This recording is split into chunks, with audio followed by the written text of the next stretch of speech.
हे दुबार तिबार वाले जर आले तिथेच फोडून काढायचे. बडवायचे आणि बस पोलिसांच्या हातात द्यायचे. त्याशिवाय हे वटणीवरती येणार नाही. त्याशिवाय हा महाराष्ट्रामधला जो चाललेला कारभार आहे हा वटणीवरती येणार नाही.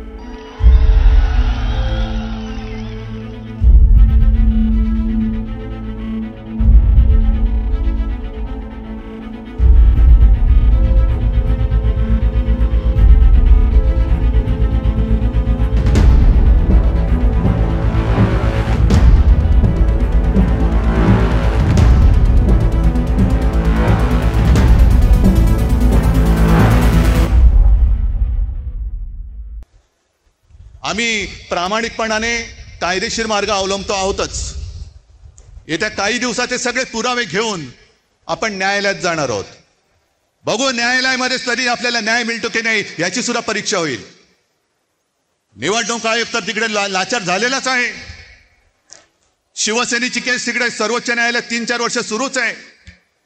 पण आता मात्र आम्हाला न्याय पाहिजे. सगळे साक्षी पुरावे दिल्यानंतर आम्हाला आता न्याय मिळाला पाहिजे. आणि जर का त्या न्यायालयात न्याय मिळेल अशी आमची खात्री आहेच. पण नंतर जनतेचं न्यायालय या सगळ्या मतचोरांचं काय करायचं याचा निर्णय घ्यायला सक्षम आहे.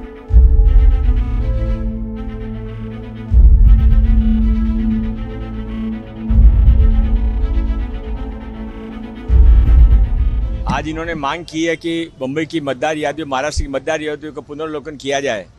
तो मैंने कहा था, मैंने मांग की है कि इसकी शुरुआत जिन्होंने याकूब मेमन को फांसी की सजा माफ की जाए, ऐसे पत्र पे जिस असलम शेख ने और अमीन पटेल ने और इन्होंने साइन किए थे, अबू आदमी ने, उन तीनों की विधानसभाओं की पुनर्लोकन किया जाए. और मेरा चैलेंज है कि कम से कम 5,000 प्रत्येक विधानसभा के अंदर आपको रोहिंग्या बांग्लादेशी मिलेंगे.